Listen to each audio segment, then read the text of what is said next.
I come back on my lecture. So as I start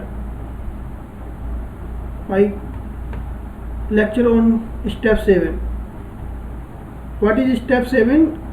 Execution of the project. देखिए, आपकी जो research है वो भी एक प्रोजेक्ट है, इसे समझना बहुत ज़रूरी है और ये प्रोजेक्ट आपके लिए बहुत इम्पोर्टेंट है, इसलिए मैंने यहाँ लिखा very important. Why this is important? Ensure systematic timely reliable data collection.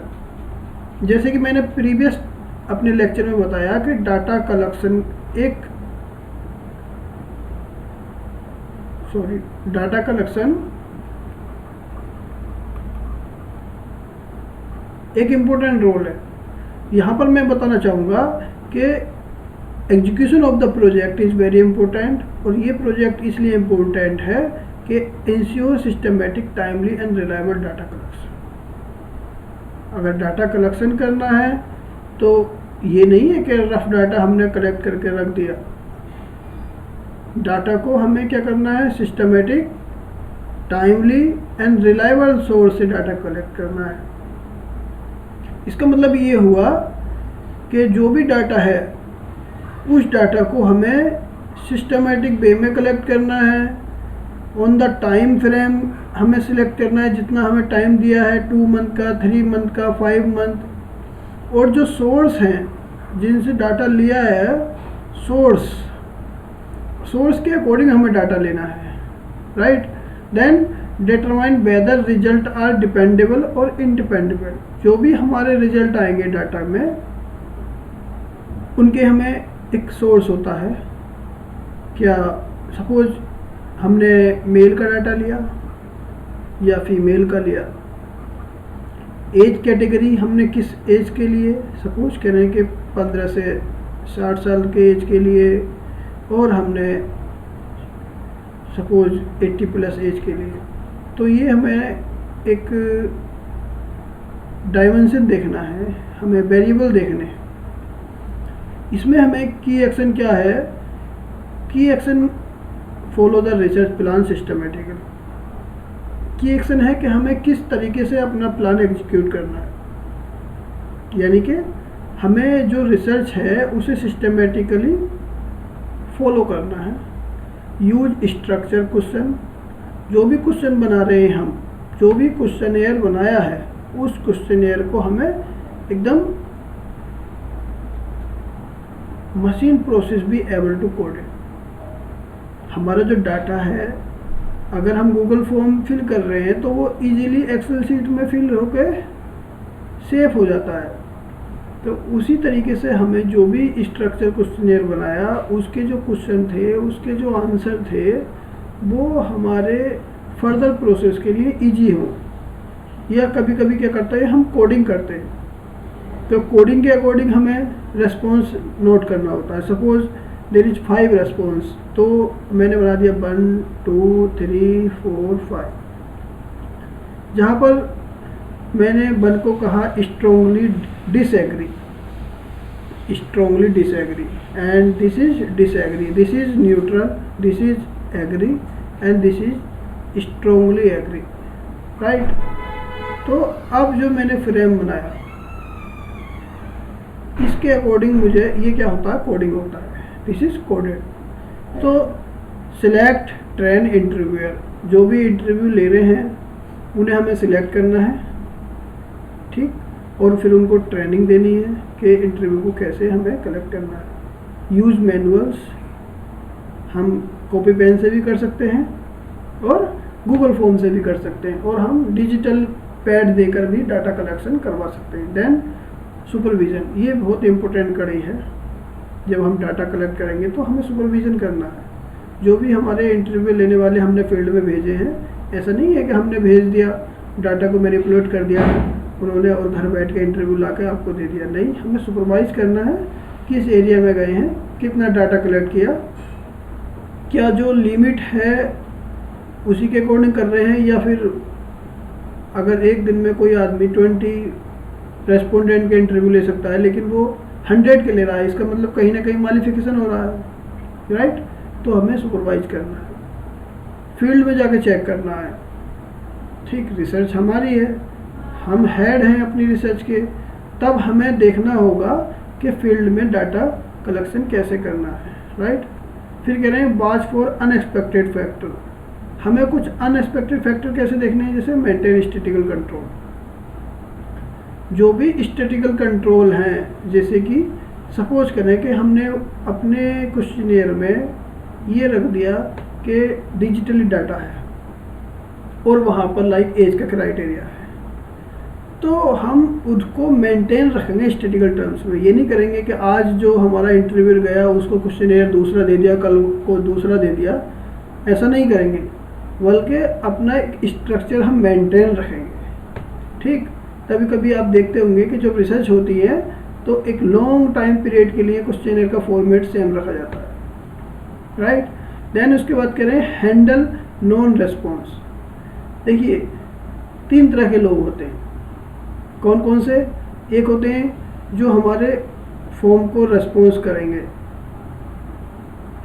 एक होता है जो रेस्पॉन्स नहीं करेंगे, एक होता है, अब हाँ, जो रेस्पॉन्स करेंगे इसमें भी 2 टाइप के होते हैं, जैसे कि पॉजिटिव रेस्पॉन्स और नेगेटिव रेस्पॉन्स, राइट। तो हम कह रहे हैं हैंडल नॉन रेस्पॉन्स, क्रिएट सब sample of non respondent and pursue response with expert help. कहने का मतलब ये है कि सपोज आप देखते हैं कि एक पॉलिटिकल पार्टी के सिंबल होते हैं, सपोज 10 कैंडिडेट वहाँ पर अपीयर हुए इलेक्शन कंटेस्ट करने के लिए, तो जो भी कैंडिडेट हैं उनको तो डायरेक्ट वोट मिल जाएगा, लेकिन जो कैंडिडेट नहीं है, राइट, यानी कि वोट डालने वाले हैं, उन वोट डालने वालों को क्या होगा, उसमें से ही चूज करना होगा जो 10 कैंडिडेट हैं। अब यहाँ पर समस्या ये है कि कुछ वोटर ऐसे हैं जो उन 10 कैंडिडेट में से किसी को पसंद नहीं करते, इसलिए इलेक्शन कमीशन ने क्या निकाला, एक नोटा निकाला। क्या निकाला? नोटा। तो नोटा क्या है? ये नोटा ये है, इसकी फुल फॉर्म है नन ऑफ द एबव, यानी कि जितने भी 10 कैंडिडेट हैं उसमें से उनको कोई भी पसंद नहीं है। तो हमें अपनी रिसर्च में भी ऐसे पॉइंट इंक्लूड करने हैं जो नॉन रेस्पॉन्स कैंडिडेट हैं, रेस्पोंडेंट हैं, उनके लिए एक सब सैंपल क्रिएट करना है, सब सैंपल क्रिएट करना है, जिससे कि हमें यह अपनी रिसर्च के लिए मालूमात हो जाए कि कोई भी टॉपिक पर, कोई भी इशू पर कुछ लोगों ने पॉजिटिव रेस्पॉन्स दिए, कुछ लोगों ने नेगेटिव रेस्पॉन्स दिए, लेकिन कुछ रेस्पोंडेंट ऐसे थे जो न्यूट्रल रह गए, वो अपनी बात को कहना नहीं चाहते थे या वो इंटरव्यू देना नहीं चाहते थे, उन्होंने साफ इनकार कर दिया कि हमें कोई मतलब नहीं है आपकी रिसर्च से। देखिए, जब सोसाइटी में आप जाएंगे तो कुछ लोग ऐसे फ्रस्ट्रेट मिलेंगे, वो देखेंगे कि इतनी रिसर्च हो गई, हमें तो डायरेक्ट कोई फ़ायदा हुआ नहीं है, ना सरकार से कोई फ़ायदा होता है, ना हमारे लोकल जो MP MLA हैं उनसे फ़ायदा होता है, ना हमारे गांव का जो प्रधान या मुखिया होता है वो फ़ायदा देता है। इसलिए वो ऐसे सर्वों से, ऐसे इंटरव्यू से बचते हैं, राइट। वो कहते हैं कि हम तो जितना करेंगे उतना खाएंगे। तो इसी की बात को इन्होंने कहा कि हैंडल नॉन रेस्पॉन्स, क्रिएट सब samples of non respondent and pursue response with expert है। फिर उन लोगों के लिए, उनके हमें जवाब के लिए अपने एक्सपर्ट से हेल्प लेनी चाहिए। क्या उनको अपनी रिसर्च में इंक्लूड करें या रिसर्च में इंक्लूड नहीं करें, करें तो उनको क्या मान के करें, नहीं करें तो फिर उनको छोड़ दें, फिर हमारा जो सैंपल साइज है वो कम हो जाएगा, राइट। देन स्टेप 8 आता है एनालाइज ऑफ डाटा। जब आपके पास डाटा आ गया, आपने डाटा कलेक्ट कर लिया, ठीक, कलेक्शन के बाद क्या होगा, आपका एनालाइज होगा। तो इसके लिए मैंने कहा कि पर्पस क्या है, एनालाइज का पर्पस क्या है, क्यों आप डाटा को एनालाइज करना चाहते हैं। तो वही इसका एक सही क्वेश्चन का आंसर क्या होगा कि convert raw data to meaningful insight. देखिए, ये आपने डाटा कलेक्ट कर लिया, यहाँ पर वेरियस पॉइंट थे, सपोज करो 20 क्वेश्चन आपने बनाए, उस पर डाटा था, ठीक, अब इस रॉ डाटा में से हमें क्या निकालना है, मीनिंगफुल इंसाइट निकालना है, हमें अपने रिजल्ट निकालने हैं। तो फिर हम देखेंगे, मैं एक एग्जांपल देता हूँ, क्या 0 से 5 इयर्स एज ग्रुप के पॉपुलेशन क्या है। सपोज करो पॉपुलेशन के बारे में अगर है डाटा, ठीक, तो मैंने यहाँ पर नोट कर लिया। फिर मैं कहूँगा 0 से 5 इयर्स जो एज के थे उसमें मेल कितने थे, फीमेल कितने थे, ठीक। फिर मैं कहूँगा 0 से 5 ईयर एज ग्रुप के जो भी बच्चे हैं या फिर मेल फीमेल हैं उनका वेट क्या है, क्योंकि मैंने वेट का डाटा लिया है।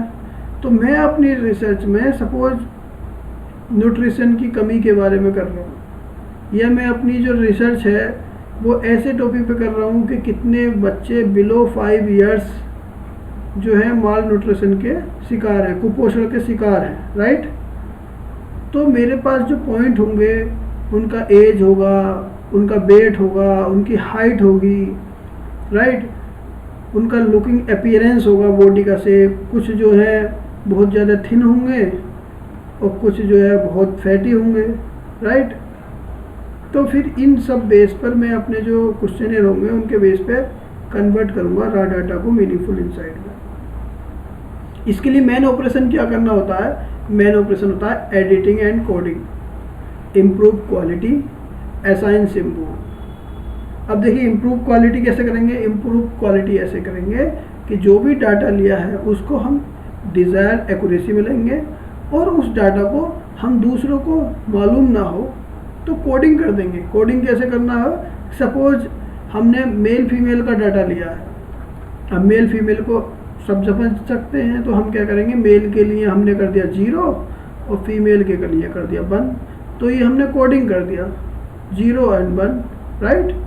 इसको कहते हैं कोडिंग करना। इसका बेस्ट एग्जांपल होता है जब आपकी एग्ज़ाम की नोटबुक जो होती हैं, कॉपियाँ जो होती हैं वो चेक होती हैं, तो आपका रोल नंबर और आपका नाम जो पहला पेज होता है वहाँ से हटा दिया जाता है और आपके जो नाम के अकॉर्डिंग क्या है कोडिंग कर दी जाती है। जब कोडिंग कर देंगे तो जो भी कोडिंग के अकॉर्डिंग मार्क्स मिलेंगे, देन रिवर्स में उस कोडिंग के थ्रू आपके मार्क्स आपके जो रिपोर्ट कार्ड होगा उस पर चढ़ा दिए जाते हैं। इससे क्या होता है, इससे कहते हैं ब्लाइंड रिव्यू, राइट। तो coding and editing is very important for research की एक्यूरेसी रखने के लिए, उसकी प्राइवेसी रखने के लिए एंड उसकी सेफ्टी रखने के लिए, क्योंकि ऐसा नहीं हो कि जो भी रिसर्च में आपके साथ इन्वॉल्व हैं वो सारी की सारी इन्फॉर्मेशन कहीं थर्ड पर्सन को पास कर दे। देन होता है क्लासिफिकेशन एंड टेबुलेशन। जो भी हमारा डाटा है, जो भी हमारी एनालाइज है, उसको हम क्या करेंगे, क्लासीफाई करेंगे एंड टेबुलेशन फॉर्म में रखेंगे। तो क्या करेंगे, condense into manageable groups table. जैसे मैंने बताया यहाँ पर कि 0 से 5 इयर्स की एज ग्रुप में रख दिए, देन 5 इयर्स से 15 इयर्स की एज ग्रुप में रख दिए, देन अलग ग्रुप बना दिया 15 साल से 60 साल के बीच के ग्रुप लोगों का, फिर मैंने 60 साल से 80 साल के एज ग्रुप के लोगों का ग्रुप बना दिया। तो इसको कहते हैं classification. Then use of computer. देखिए ये स्टेप बहुत इंपॉर्टेंट है, यूज ऑफ कंप्यूटर। आज के टाइम में बिना कंप्यूटर के आप अच्छी एनालाइज कर नहीं सकते। आप या तो मैनुअली हाथ से करेंगे या कैलकुलेटर से करेंगे या फिर कंप्यूटर। अब computer is the best option for software analysis. Software like जैसे आप आर यूज कर सकते हैं, तो आर में आप डाटा लगाएंगे और फिर आप मीन मीडियन मोड या कुछ भी देख सकते हैं, या अदर SPSS है या eViews है, बहुत सारे सब मार्केट में है सॉफ्टवेयर। तो कह रहे हैं यूज ऑफ कंप्यूटर। कंप्यूटर क्या करता है, efficient handling large data set and multiple variable, इन सबको आसानी से हैंडल कर लेता है, राइट। देन इसके स्टैटिकल एनालिसिस के मैं की पॉइंट बता दूँ, जैसे कि स्टैटिकल एनालिसिस जो एनालाइज हमने किया उसमें परसेंटेज देख सकते हैं आप, कोफिशिएंट देख सकते हैं, एवरेज देख सकते हैं, स्क्यूनेस देख सकते हैं, कुर्टोसिस देख सकते हैं, राइट। फिर कह रहे हैं test of significance. Test of significance like check validity of difference या रिलेशनशिप। आप कंपैरेटिव एनालिसिस कर सकते हैं, ओके। एक होता है analyse of variance. Analyse of variance क्या होता है? देखिए, जब ग्रुप होते हैं, हम डाटा को ग्रुप में रख दिया, जैसे मैंने बताया एज के अकॉर्डिंग हमने ग्रुप कर लिया, ठीक, कि 0 से 5, 5 से 15, और फिर मैंने लिख दिया 15 से 16, और फिर मैंने बना दिया 60 से 80 प्लस। तो इन पॉपुलेशन के डाटा को हमें एनालाइज करना है, कंपेयर करना है, तो हम अनोवा टेस्ट लगाएंगे मल्टीपल ग्रुप्स को, राइट। इसका क्या गोल होता है? इसका गोल ये होता है determine whether observe difference are real और जस्ट ड्यू टू चांस, कि जो भी हमारे डाटा में डिफरेंसेस आए, जो भी हमारे डाटा के रिजल्ट आए, क्या वो रियल हैं या फिर जस्ट एक चांस है, राइट। 9 नंबर पर आता है हाइपोथेसिस टेस्टिंग। देखिए, हाइपोथेसिस टेस्टिंग इसका पर्पस होता है, क्या पर्पस होता है कि चेक द डाटा सपोर्ट और कंट्राडिक्ट हाइपोथेसिस। जैसे मैंने बताया, एक होता है नल हाइपोथेसिस, एक होता है अल्टरनेटिव हाइपोथेसिस, ठीक। अब नल हाइपोथेसिस क्या होता है? False positive, false positive. और इसका मतलब क्या होता है? इसका मतलब होता है नेगेटिव एक्सेप्टेंस।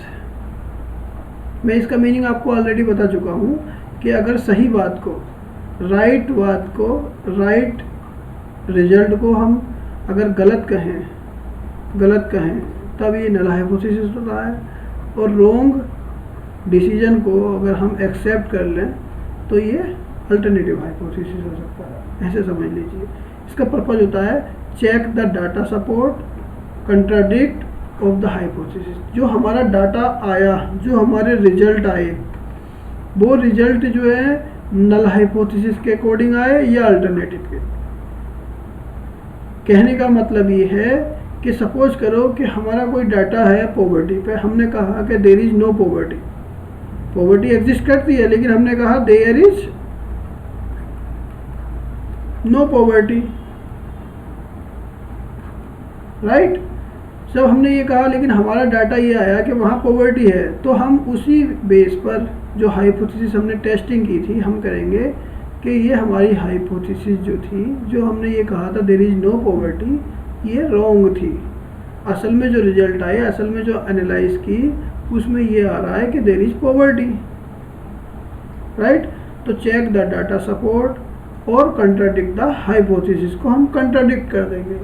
कंट्राडिक्ट का मतलब ये होता है जो हाइपोथेसिस हमने एक्सेप्ट की थी उसको रिजेक्ट कर देंगे, जो रिजेक्ट की थी उसको एक्सेप्ट कर देंगे। तो इसके मेथड क्या क्या है? जैसे काई स्क्वायर टेस्ट है, टी टेस्ट है, एफ टेस्ट है। काई स्क्वायर टेस्ट जैसे पैरामेट्रिक टेस्ट होता है, ठीक, non parametric test. And t test होता है स्मॉल ग्रुप के लिए, इसको स्टूडेंट टेस्ट भी कहते हैं, स्टूडेंट टेस्ट भी कहते हैं, स्मॉल नंबर ऑफ ऑब्जर्वेशन में, ठीक। एंड एफ टेस्ट होता है जब ऑब्जर्वेशन, जब हमारे पास जो डाटा कलेक्शन का नंबर है वो ज़्यादा है, ठीक, कहते हैं लार्ज नंबर ऑफ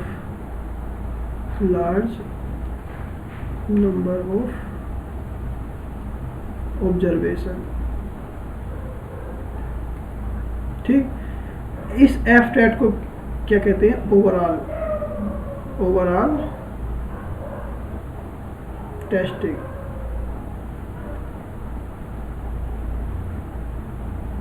देन हमारी हाइपोथेसिस एक्सेप्ट भी हो सकती है और रिजेक्ट भी हो सकती है। तो एक्सेप्ट हाइपोथेसिस अगर सपोर्ट कर रही है डाटा को तो, एंड रिजेक्ट अगर सपोर्ट नहीं कर रही है तो। If no hypothesis at the start, अगर हमने हाइपोथेसिस बनाई ही नहीं है, कभी कभी रिसर्च में क्या होता है हाइपोथेसिस हम बनाते नहीं हैं, ना तो नल रखते हैं ना अल्टरनेटिव, तब क्या कह रहे हैं? फाइंडिंग में be frame as new hypothesis tested in future research. जो भी हम हाइपोथेसिस नहीं बनाए तो उसके लिए अभी हम हाइपोथेसिस बना सकते हैं, या जो कमियां रह गई हैं फ्यूचर हाइपोथेसिस के लिए हम कंसिक्वेंस सजेस्ट कर सकते हैं, राइट। देन स्टेप 10 है जनरलाइजेशन एंड इंटरप्रिटेशन। हम जो भी रिजल्ट निकाले, जो भी एनालाइज किए, उसको क्या करेंगे, इंटरप्रेट करेंगे। ठीक, इंटरप्रेट करने के लिए इसने कहा if hypothesis is repeatedly supported lead to theory building, हम थ्योरी बनाएंगे, एक्सप्लेन करेंगे। एंड इंटरप्रिटेशन के लिए if no initial hypothesis explain finding with existing theory, या तो थ्योरी नहीं बनाएंगे या फिर जो भी थ्योरी है उसी के बेस पे अपने एक्सप्लेनेशन दे देंगे। तो may generate new research question, further studies के लिए सजेस्ट कर सकते हैं, या फिर कुछ क्वेश्चन जनरेट कर सकते हैं। क्वेश्चन क्या, सपोज आप पॉवर्टी पे रिसर्च कर रहे हैं तो पॉवर्टी से रिलेटेड आप कहेंगे कि there is some consequence a regional basis और स्टेट वाइज बेसिस, कि एक रीजन में जो है पॉवर्टी बढ़ रही है, दूसरे रीजन में कम हो रही है। या आप ये कहेंगे कि जो मल्टी डायमेंशनल पॉवर्टी थी, या जो वेरी वेरी सैरो, मैं कहूँगा सोरो मीन्स बहुत ही दुखद वाली पॉवर्टी, वो कम हुई है। पॉवर्टी है लेकिन माल स्टारवेशन जो था वो कम हुआ है, राइट। सो नेक्स्ट है preparation of report and thesis. So जैसे ही आप रिसर्च कर रहे हैं तो रिसर्च के लिए आपने एक लेआउट तैयार किया होगा। लेआउट क्या होता है, जैसे कि आपने प्राइमरी पेज बनाया, पहला पेज टाइटल पेज बना दिया, या फिर डेट आपने लिख दी, एक्नॉलेजमेंट लिखा। एक्नॉलेजमेंट में आप जो भी प्रोफेसर ने या आपके दोस्त ने आपको सहयोग किया या आपको हेल्प की, उसको एक्नॉलेजमेंट में डाल दोगे। या आपको कहाँ से मोटिवेशन मिला, आपके पेरेंट्स ने मोटिवेट किया, आपके ब्रदर ने, आपकी वाइफ ने, ठीक, तो फॉरवर्ड आप उसमें ऐड कर लेंगे। देन टेबल ऑफ कंटेंट लिखेंगे, लिस्ट ऑफ टेबल, फिगर, ये आप बनाएंगे, एक बुक की तरह आप बनाएंगे।